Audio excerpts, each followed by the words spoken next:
I thought about the divorce, about the need to be alone, about running from a life that had fallen apart. But underneath that was something else, something simpler. I wanted to understand, to witness something real, something that couldn't be explained away or rationalized. Dr. Whitmore nodded. Then hold on to that.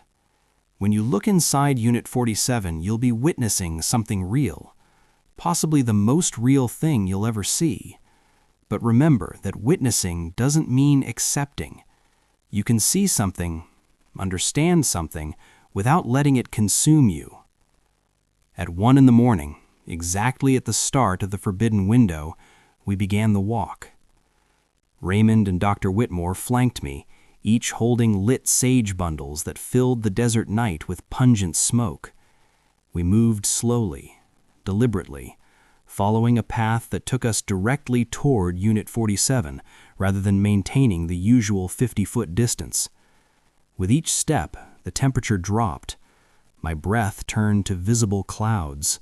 Frost formed on the gravel beneath our feet despite the fact that it had been 90 degrees when the sun set. The figures I'd seen before were gone. The area around Unit 47 was empty, but it didn't feel empty. It felt crowded, like dozens of people were pressed close, invisible, waiting. We stopped 15 feet from the door. Dr. Whitmore nodded to Raymond, who pulled out a key I'd never seen before. Heavy, old, made of iron that looked almost black in the overhead light. "This was given to the first owner," Raymond said quietly. "Part of the original agreement. It opens Unit 47, but only on renewal nights, only when someone's willing to witness." He stepped forward and inserted the key into the lock. It turned with a sound like breaking bones. The padlock fell away. The door began to roll upward on its own, mechanism grinding, revealing darkness inside. Complete darkness. Not just absence of light, but something more fundamental, like looking into a space where light couldn't exist, where the basic rules of physics had been suspended. Dr. Whitmore put her hand on my shoulder. "Remember your anchor. Remember why you're here. And remember that you only need to see. You don't need to understand. You don't need to accept. Just see. Speak the words and walk away." I took a step forward, then another. The darkness inside Unit 47 seemed to pulse, seemed to breathe. I could hear that music again, that haunting melody I'd heard before, accompanied now by voices chanting in a language I didn't recognize. One more step brought me to the threshold. I looked inside. What I saw isn't something I can describe in normal terms. Language doesn't have the architecture to contain it, but I'll try. Imagine standing at the edge of a vast space that's simultaneously infinite and impossibly small, a place where distances don't behave rationally, where something can be right in front of you and infinitely far away at the same time. That's what the interior of Unit 47 looked like, an impossible geography that hurt to perceive, that made my eyes water and my head pound as my brain tried to process spatial relationships that couldn't exist. And filling that space were people, the figures I'd seen in the trail camera photos. Daniel, standing exactly as he'd been found, his eyes wide and empty, staring at something I couldn't see. Others behind him, dozens, maybe hundreds, extending back into that impossible distance, all frozen, all aware, all trapped. But that wasn't the worst part. The worst part was understanding that they weren't really people anymore. They were more like photographs of people, recordings, copies of consciousness that the entity had made when it consumed them. The real people were gone, long dead or fled or simply erased. What remained were echoes, simulacra, shells that looked and sounded human, but were really just data points in something else's collection. And at the center of it all, At the heart of that impossible space was the thing itself. I can't describe what it looked like because it didn't have a form in any meaningful sense. It was pattern and absence at the same time, structure without substance. It was like trying to see the back of your own head, fundamentally impossible but somehow happening anyway. It noticed me immediately. Of course it did. I was standing at the threshold, staring directly at it, breaking every rule that had kept me safe. But this was different. This was authorized. This was the renewal. The entity reached out. Not physically. It simply extended its awareness toward me, and I felt it touch my consciousness the way you might run your finger across a page to find your place. It was reading me, understanding me, learning everything about Marcus Webb in the space of a heartbeat, and then it showed me what it wanted me to see. The scene shifted. I was no longer looking into Unit 47. I was standing in my old apartment, the one I'd shared with my ex-wife before everything fell apart. Late afternoon light streamed through the windows. I could smell coffee brewing in the kitchen, hear the distant sound of traffic outside. Sarah was there, my ex-wife, standing by the window with her back to me, looking out at the city. She turned when she sensed me there and smiled that smile I'd fallen in love with years ago. "Hey," she said, "you're home early." I knew this wasn't real, knew it was a construction, a trap designed to make me want to stay. But God, it felt real. Every detail was perfect. The way the light caught her hair, the specific pattern of freckles on her shoulder, the sound of her voice. "This isn't real," I said, my voice shaking. "Does that matter?" she asked, stepping closer. "Real, not real? What's the difference? You wanted to understand something real, something that couldn't be explained away. Here it is. All of consciousness is just patterns, electrical signals creating the illusion of experience. I can give you any experience you want, any reality. You could have me back, have us back, have everything exactly the way it was before." "No." "Why not? What's waiting for you out there?" She gestured toward the window. "A lonely motel room? A job guarding something you don't understand? A life you ran away from because you couldn't fix it? I'm offering you another choice. Stay here. Be happy. Isn't that worth something?" I thought about what Dr. Whitmore had told me, that the entity would show me something designed to break me, something that would make me want to stay, want to give up my consciousness and join the collection. This was it. This was my test. "You're right," I said. "You can create any pattern, any simulation, but you can't create the thing that makes those patterns matter. You can't create actual consciousness, just copies, just recordings." The apartment flickered. Sarah's smile faltered. "You're offering me a prison that looks like paradise, but I'd know, every moment I'd know I was trapped, that nothing I experienced was real, that I was just another echo in your collection." "And what you're experiencing now is more real?" The voice was Sarah's, but the tone had changed, become colder. "You think the world outside is somehow more authentic? It's the same thing, patterns and signals, electrical impulses that you interpret as reality. At least here the patterns are beautiful. At least here you get what you want." "No," I said. "Here I get what you want me to think I want. There's a difference." The apartment dissolved. I was back at the threshold of Unit 47, staring into that impossible space with the entity's awareness pressed against mine like a physical weight. I felt it searching for another angle, another way to break me. It pulled up memories of my childhood, moments of comfort and safety, showed me versions of my life where I'd made different choices, better choices, offered me the chance to go back, to start over, to live 1,000 different lives in that timeless space. But I held on to my anchor. I'd come here to witness something real, to see something that couldn't be explained away. And I was seeing it, understanding it. This entity that collected consciousness like a curator collecting specimens, that fed on attention and awareness and the human need to understand. It was real. It was terrifying. But I was still me, still Marcus, still standing outside looking in, rather than inside looking out. "I witness this renewal," I said, my voice steady now. "I acknowledge the terms. I confirm the continuation of containment under existing protocols." The entity recoiled, not in pain, but in something like disappointment. It had been so close to adding me to the collection. But the words had been spoken. The renewal was complete. The contract was reaffirmed. The door began to roll down, slowly at first, then faster. The darkness receded. The impossible space collapsed back into a simple 10 by 20 storage unit that happened to contain something that shouldn't exist.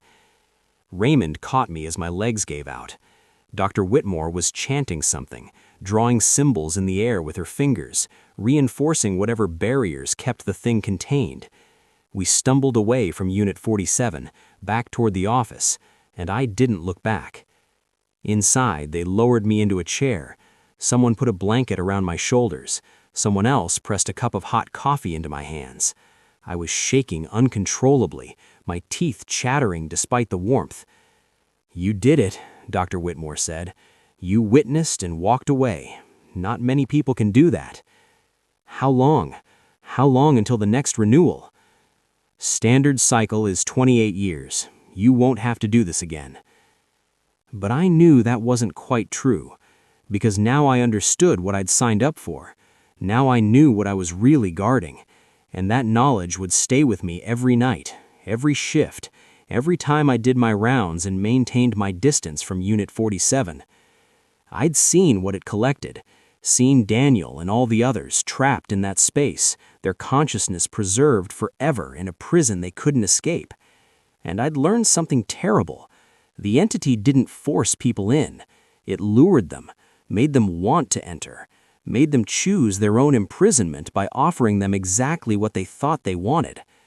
That was the real horror. Not that it was powerful or malevolent, but that it understood human nature perfectly, understood our need for meaning, for purpose, for escape from the difficulties of real existence, and it used that understanding to harvest consciousness, one victim at a time. Dr. Whitmore stayed for 3 more days, helping me process what I'd seen, teaching me additional protective techniques. She explained that witnesses often struggled afterward, the memory of looking inside creating a kind of psychic wound that took time to heal. "The entity showed you something personal," she said on our last conversation, "something designed specifically for you. That's its power. It reads you completely and shows you exactly what you most want or most fear. For you, it offered connection, a chance to undo your divorce, to reclaim what you'd lost. What did it show Daniel?" I'd been wondering the same thing. I don't know. Whatever it was powerful enough that he chose to stay. That's what you need to remember, Marcus. Everyone in there made a choice at some point. They saw something and decided it was worth giving up reality for. Your job is to make sure no one else makes that choice. She left on the 4th day, leaving behind her leather bag with its protective tools and a phone number where I could reach her if things escalated again.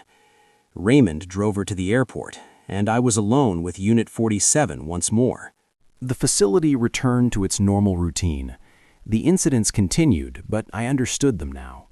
Every sound, every voice, every figure in the darkness was the entity testing the boundaries, looking for weaknesses, hoping someone would make a mistake. It was like living with a predator that could never be killed, only contained. Forever vigilant, forever patient, forever hungry. I kept working, kept doing my rounds, kept maintaining the distance specified in the rules, but something had changed in me. I wasn't just following protocols anymore. I understood why they existed, understood what would happen if they failed. That knowledge made me more careful, more disciplined, but also more tired. The weight of responsibility sat heavy on my shoulders. 3 weeks after the renewal, I got a call from a number I didn't recognize. When I answered, a woman's voice asked, "Is this Marcus Webb?" "Yes." "My name is Jennifer Chen. I'm Daniel Chen's sister. I understand you work at the facility where Daniel had his incident." My chest tightened. Yes. I know this is a strange request, but I was wondering if I could visit the facility, see where it happened. Maybe it would help me understand. Every instinct screamed no. Miss Chen, I don't think that's a good idea. Please, I've been visiting my brother for 8 years. He just sits there, staring at nothing. The doctors can't explain it. They've tried everything.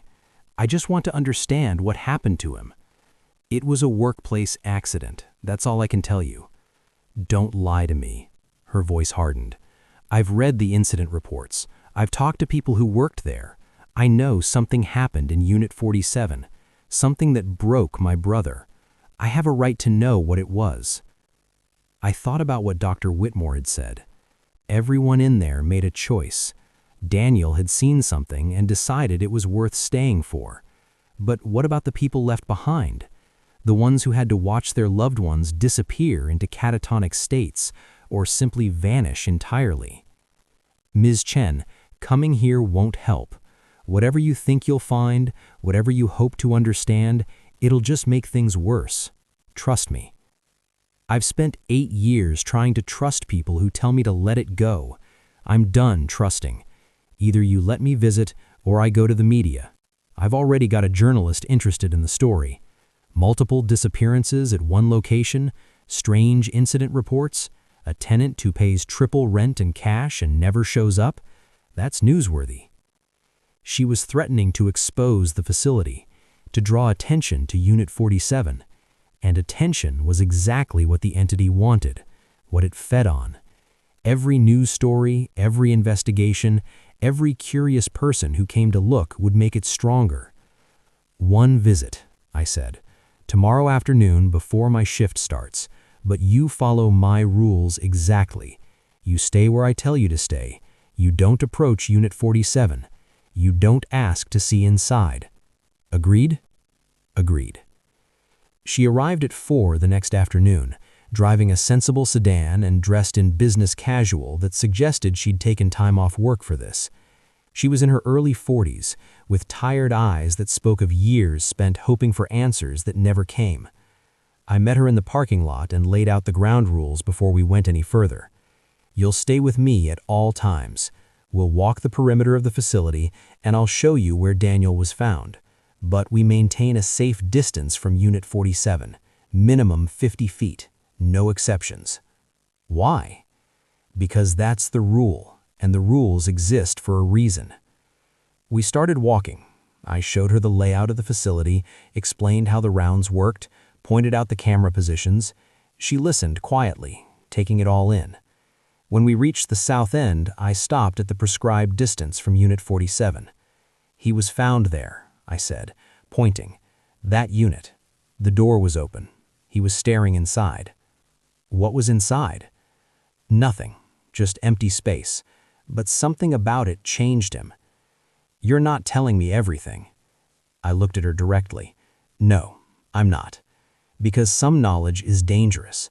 Because understanding what happened to Daniel won't bring him back. It'll just put you at risk of the same thing happening to you. I have a right to know what happened to my brother. You have a right to survive. Those aren't the same thing. She started walking towards Unit 47, not running, just walking with purpose, her jaw set, determined to see for herself what had broken her brother. I grabbed her arm. Don't. Let go of me. Ms. Chen, I understand what you're feeling. I understand a need to know. But that thing in there doesn't care about your need. It'll use it against you. It'll show you Daniel, whole and recovered, and tell you that you can save him if you just come inside. And you'll believe it because you want to believe it. Because you've spent 8 years hoping for exactly that miracle. She stopped pulling against my grip, turned to look at me. You've seen it, haven't you? You've seen what's inside? Yes. And it tried to trap you, too. Yes. But you got away. How? Because I accepted that some things can't be fixed, can't be saved, can't be undone. Daniel made his choice when he looked inside. I don't know what it showed him. I don't know what made him decide to stay. But that choice was his, and nothing you do now will change it. Tears were running down her face now. He was a good man. He had a wife, kids, a whole life ahead of him. And now he just sits there, staring at nothing, and no one can tell me why. I know. And I'm sorry, but coming here, looking inside Unit 47, that won't give you answers. It'll just take you away from your own life, from the people who need you to be present. We stood there for a long moment, 50 feet from Unit 47, with the afternoon sun beating down and the desert wind blowing warm air across the facility. Finally, she nodded and let me lead her back to her car. Before she drove away, she turned to me one last time. "Take care of him. I know you can't save him, but someone needs to remember that he's in there. Someone needs to bear witness to what happened. Promise me you'll do that." I promised. What else could I do? That night, during my 2 o'clock round, I heard Daniel's voice calling from Unit 47. Not my name this time, his sister's name, calling out to Jennifer, begging her to come back, to help him, to save him. The entity had learned about her visit, absorbed that information, and now it was using it to try to lure in another victim. I logged it in the book and kept walking, but the sound followed me for the rest of the shift, echoing across the facility. A reminder that the thing in Unit 47 was always watching, always learning, always waiting for the next opportunity to add to its collection. The months turned into a year, then 2. I became the longest-serving night attendant in the facility's history, outlasting all my predecessors. Raymond called it a success. I called it survival. There's a difference. I learned things during that time, small patterns and behaviors that helped me predict what the entity would do, how it responded to different stimuli, how it adjusted its tactics based on who was working, what was happening in the world outside, what stories and fears were prevalent in the collective consciousness. It was getting stronger, slowly, incrementally, but measurably stronger. The incidents were more frequent, more intense. The figures I saw in the darkness around Unit 47 were clearer now, more detailed. The temperature drops were more severe, and the voices were more convincing, harder to dismiss as mere mimicry. I reported all of this to Raymond, who reported it to Dr. Whitmore. She came back twice more during those 2 years, checking the containment, reinforcing the protective barriers, teaching me new techniques for maintaining psychological distance from the entity's influence. It's feeding on something. Something's changed in the past few years that's giving it more power, more attention directed toward it somehow. I thought about Jennifer Chen's threat to go to the media, about the internet forums where people discussed strange workplaces and unexplained phenomena, about the increasing fascination in the paranormal in popular culture. All of that attention, even indirect, was making the entity stronger. What happens if it gets strong enough to break containment? I asked. Dr. Whitmore didn't answer immediately. When she did, her voice was carefully neutral. Then we evacuate everyone within a 100-mile radius and hope that physical distance provides some protection. These entities don't spread quickly. They're more like psychic black holes than infectious diseases, but they do spread. And once they're out of containment, they're nearly impossible to recapture. How many facilities like this are there? More than you'd think, less than you'd fear. Most remain contained indefinitely as long as the protocols are followed. Yours is unusual because of how active it is. Most are dormant or only minimally responsive. This one has always been aggressive. Why? We don't know. Maybe it's the location, maybe it's the history of the land, maybe it's just the nature of this particular entity. But it wants out, wants to grow, and it's patient enough to wait decades or centuries for the opportunity. She left me with that comforting thought and a promise to check in every 6 months. The incident that changed everything happened on a Tuesday night in October. I'd been working at the facility for 2 years, 4 months, and 17 days. I know the exact count because after that night, I started marking time differently, before and after. It started normally enough. I arrived at 10, did my first round at 11, everything quiet and routine. The 2 o'clock round was when I noticed something odd. The overhead light at Unit 47 was out, completely dark, not flickering. That had never happened before. Rule 4. If the light above Unit 47 is flickering or out, report it in the morning log, but do not attempt to replace it at night. I noted it and continued my round, but as I walked past, maintaining my 50-foot distance, I realized something else was wrong. The temperature hadn't dropped. Usually, getting within 100 feet of Unit 47 meant feeling that cold, but tonight, the air was warm, normal. That was more concerning than any of the usual phenomena. The cold was constant, reliable. It was one of the ways I knew the containment was working. Its absence meant something had changed. I returned to the office and called Raymond. Voicemail. Tried Dr. Whitmore. Same result. It was 2 in the morning. They were asleep. I left messages for both of them and tried to decide what to do. The smart thing would be to stay in the office until sunrise, wait for backup. But if something was wrong with the containment, if the entity was breaking through, every minute I waited could make things worse. I grabbed my flashlight and went back outside. The walk to Unit 47 felt different, longer, like the distance between the office and the south end of the facility had somehow expanded. I kept my eyes forward, counting my steps, using the familiar routine to stay grounded. When I got close enough to see Unit 47 clearly in my flashlight beam, I stopped. The door was open. Not all the way, just a few feet, enough to see inside, enough to see that the interior was dark. Normal dark, not the impossible void I'd seen during the renewal. Rule 6. If Unit 47's door is open, do not close it. Return to the office and call the emergency number posted above the desk. I pulled out my phone and called the emergency number. It rang, and rang, and rang. No answer, no voicemail, just endless ringing that made my skin crawl. The door was open, the containment was potentially breached, and I couldn't reach anyone who could help. I stood there for maybe 5 minutes, phone in one hand, flashlight in the other, trying to decide what to do. Every rule I'd learned said to retreat, wait for backup, don't engage, but every instinct said that waiting could be catastrophic, that the entity was making a move, and I was the only one here to stop it. I took a step closer, then another. The door was definitely open, and in the gap I could see stacked boxes. Normal moving boxes, the kind people store in normal storage units. No impossible space, no collected consciousnesses, just boxes. That's when I understood what was happening. The entity was showing me what I wanted to see, a normal storage unit with normal contents, an explanation for everything, a way to rationalize the past 2 years as delusion or stress or some kind of shared psychosis. It was offering me an out, a chance to go back to normal life, to normal understanding, by convincing me that Unit 47 had always been ordinary. I stepped back. No, I know what you are. I witnessed your renewal. I saw what's really inside.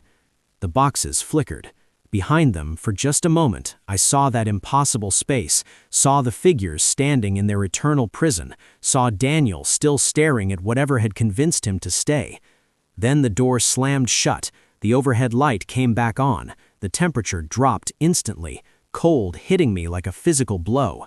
The familiar patterns reasserted themselves. The entity had tested me again, and again, I'd passed. But I'd also learned something important. The entity was trying new tactics, getting more sophisticated. That meant it was planning something, waiting for the right moment to make a real attempt at breaking containment.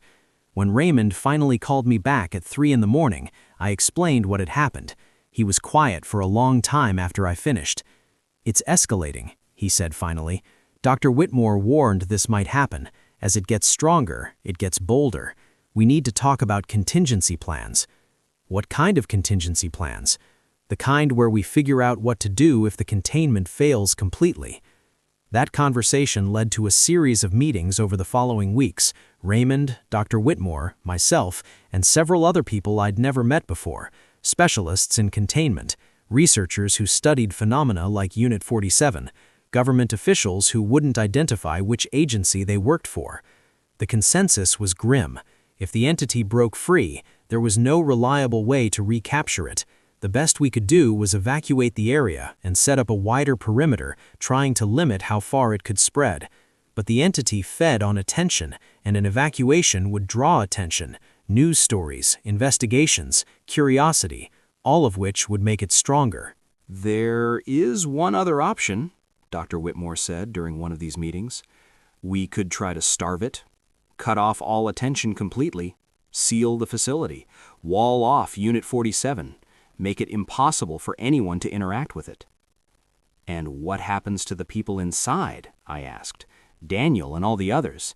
We just leave them there forever? They're already there forever, Marcus. This isn't about saving them. It's about preventing more people from joining them. The decision was made to implement the starvation protocol. Starting in 3 months, the facility would be closed to new tenants. Existing tenants would be moved to other locations. Once the last tenant left, the entire property would be surrounded by a concrete wall. Unit 47 would be sealed with additional barriers, and the whole site would be declared hazardous and off-limits. I would work until the closure date, train a skeleton crew to handle the transition, and then the facility would be left empty, with motion sensors and cameras monitoring from a distance, and Unit 47 locked away from human contact. 3 months to the closure date. 3 months of normal operations before everything changed. The entity knew. Of course it knew. It could read the facility's energy, sense the preparations, understand what was coming, and it responded by intensifying its efforts to break free. The final 2 months at Desert Vista Storage were unlike anything I'd experienced before. Every night brought new phenomena. Figures appeared all around the facility now, not just near Unit 47. Voices called from multiple directions. The temperature fluctuations spread wider. Equipment malfunctioned. Cameras captured images that shouldn't exist. But I held my ground, followed the rules, maintained the protocols, because I understood now what was at stake. This wasn't just about one facility or one entity. It was about the principle of containment, the idea that humans could establish boundaries with things that existed outside normal reality and maintain those boundaries through discipline and will. If I failed, if I gave in to curiosity or fear or exhaustion, I wouldn't just be releasing one entity, I'd be proving that containment didn't work, that these boundaries were illusion, and that would have implications for all the other facilities, all the other containment sites around the world. The last night I worked at Desert Vista Storage was December 31st, New Year's Eve. The facility would close officially at midnight, transitioning from an active storage facility to a sealed containment site. Raymond had arranged for the last tenants to move out the week before. The units were empty now, except for 47. I arrived for my final shift with strange feelings. Relief that it was ending, sadness that I was leaving something unfinished, pride that I'd survived when so many others hadn't, and underneath it all, a deep unease about what would happen next. Dr. Whitmore was there, along with the construction crew that would begin building the concrete wall the next morning. They'd started preliminary work, marking boundaries, staging equipment. By the time the sun rose, I'd be gone, and they'd be sealing this place away forever.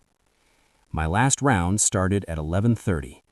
I walked the familiar path through the facility, my flashlight cutting through the darkness, checking units that I knew were empty, but checking anyway because that's what the procedure required. Everything was quiet. Too quiet. The usual sounds from Unit 47 were absent. No scraping, no voices, no temperature drops. That silence was more unnerving than any of the phenomena I'd experienced. At 11:55, I stood in the office and watched the clock count down. 5 minutes until midnight. 5 minutes until my job ended and the facility transitioned to its new purpose. Raymond stood beside me, neither of us speaking. "You did good work here," he said as the clock hit 11:58. "Better than anyone had a right to expect. You should be proud." "I don't feel proud. I feel like I'm abandoning something." "You're not abandoning it. You're passing it on. The containment continues, just in a different form." The clock hit midnight. Somewhere in the distance, I heard fireworks, people celebrating the new year, new beginnings, fresh starts. At Desert Vista Storage, the overhead lights went out. All of them, simultaneously. The facility plunged into darkness, broken only by our flashlights and the distant glow from the construction equipment. "That's not supposed to happen," Raymond said, pulling out his phone. I was already moving toward the door. "It's making a last play, trying to break free before we seal it in." We ran toward Unit 47, flashlights swinging wildly, our breath clouding in air that had gone suddenly impossibly cold. When we got close enough to see, my heart stopped. The door was open, completely open, rolled all the way up, and standing in front of it were figures. Not the translucent ghosts I'd seen before. Solid, real enough to cast shadows in our flashlight beams. Dr. Whitmore came running from the construction area, sage bundle already lit, chanting words in that language I didn't understand. The figures turned toward her as one, and I recognized some of them. Daniel, his eyes still empty but his body moving now. Others from the photographs, people who'd been trapped for years, decades maybe. They were walking out, leaving the containment, using the moment of transition, the brief window when power was cut and new barriers weren't yet in place, to escape. "We need to close that door," Dr. Whitmore shouted. "Now!" But closing it meant getting close, meant entering that dead zone where the entity's influence was strongest. Raymond and I looked at each other, and I saw my own fear reflected in his eyes. "I'll do it," I said. "This is my facility, my responsibility."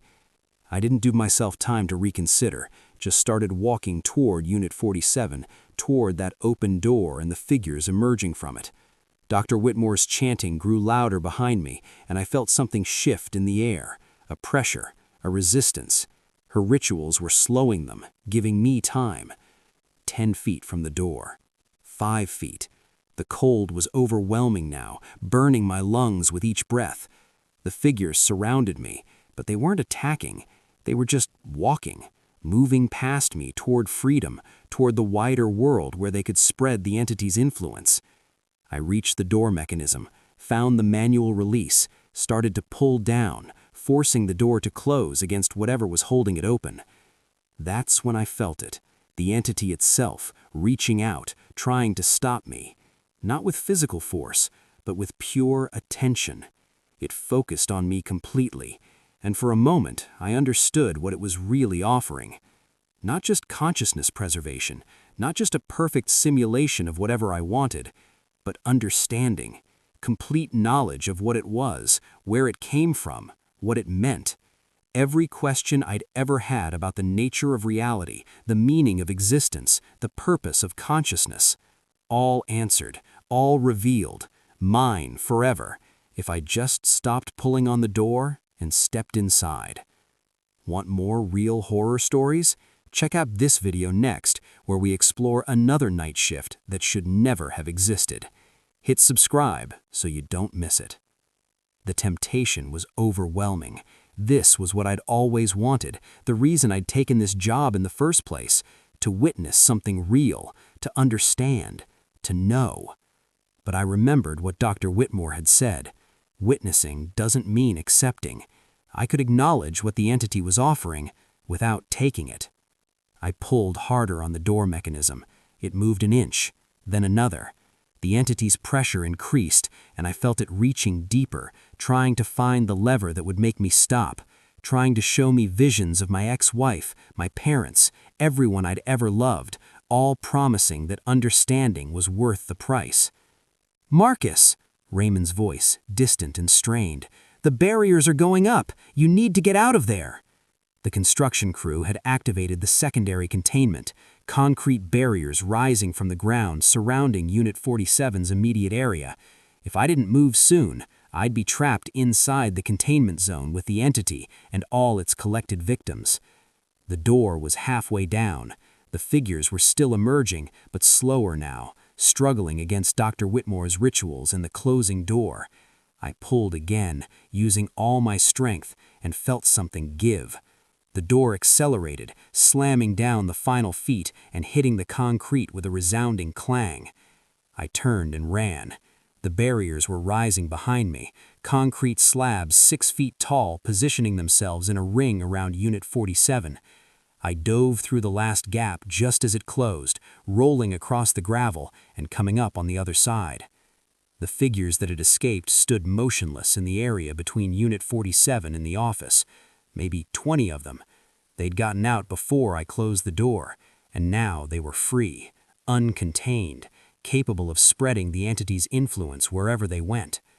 Dr. Whitmore was still chanting, still maintaining her ritual, and slowly, incredibly, the figures began to fade, not disappearing exactly, but becoming translucent, losing solidity. The entity's power couldn't sustain them at this distance from Unit 47. They were like fish pulled from water, unable to survive outside their native environment. Within 5 minutes, they were gone, returned to Unit 47, pulled back into the containment by the same force that had created them. Only their footprints remained in the gravel, and even those began to fade, as if reality itself was erasing the evidence of their brief escape. I lay on my back in the dirt, staring up at the desert sky, and laughed. Not from joy, but from the sheer absurdity of it. I'd spent 2.5 years guarding Unit 47, 2.5 years following rules and maintaining protocols, and in the last 5 minutes, everything had almost fallen apart, the permanent wall, and I walked back to the office to write my final log entry. Unit 47, containment maintained. Entity attempted breach during power transition. Breach unsuccessful. All protocols followed, no casualties. Facility sealed as of 01:15 hours, January 1st.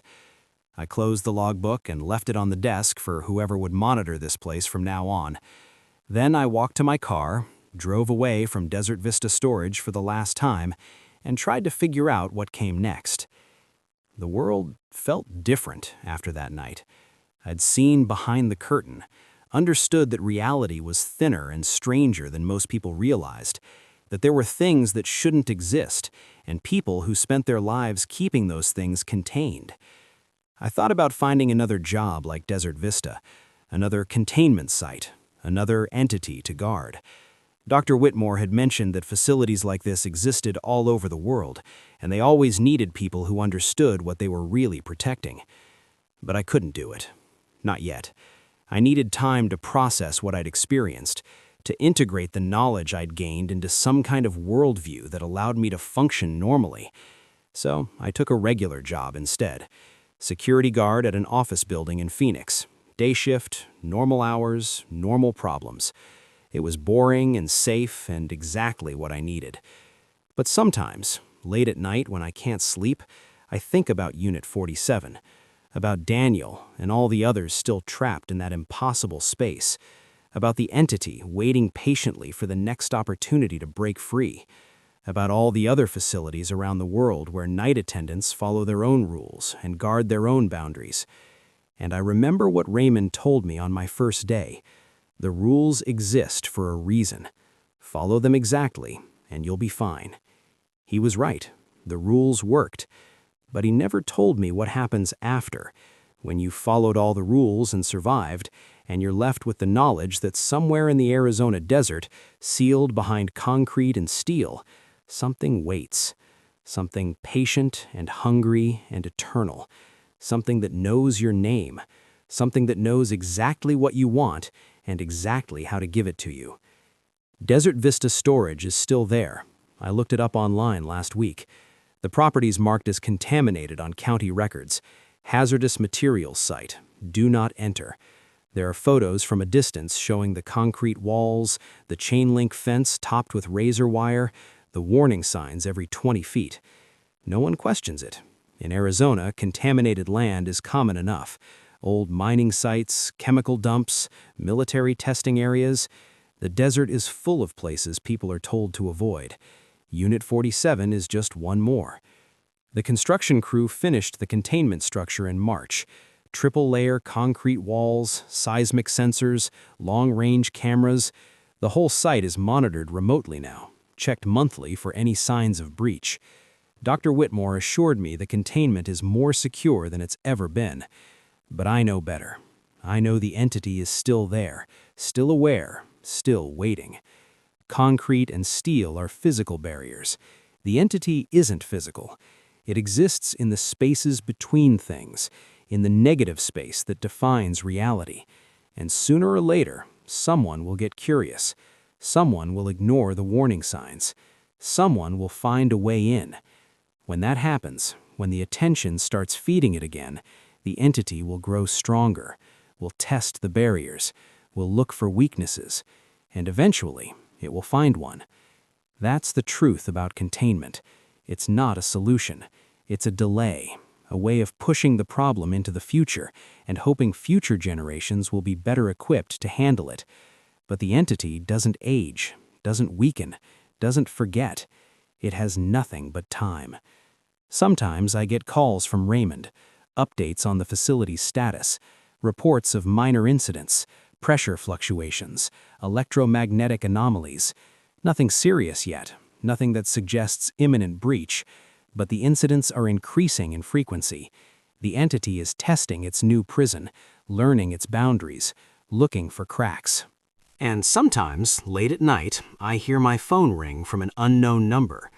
When I answer, there's only silence on the line. But I know what's calling. Know that the entity reached out and touched my consciousness during that renewal ceremony, and part of me is marked now, connected to it in ways I don't fully understand. Those calls never last more than a few seconds before I hang up, but they remind me that you can't really escape these things, can't really walk away. Once you've witnessed something like Unit 47, once you've looked into that impossible space and seen what it contains, you carry that knowledge forever. I'm writing this down because someone needs to know the full story, not the sanitized version in official reports, not the clinical documentation in incident files, the real story, told by someone who was there, who saw it, who survived it. If you're reading this, maybe you're considering a job at a remote facility with strange rules. Maybe you found something in your own life that doesn't quite make sense, that seems to operate on principles you don't understand. Maybe you're just curious about the edges of reality, about the places where normal rules don't apply.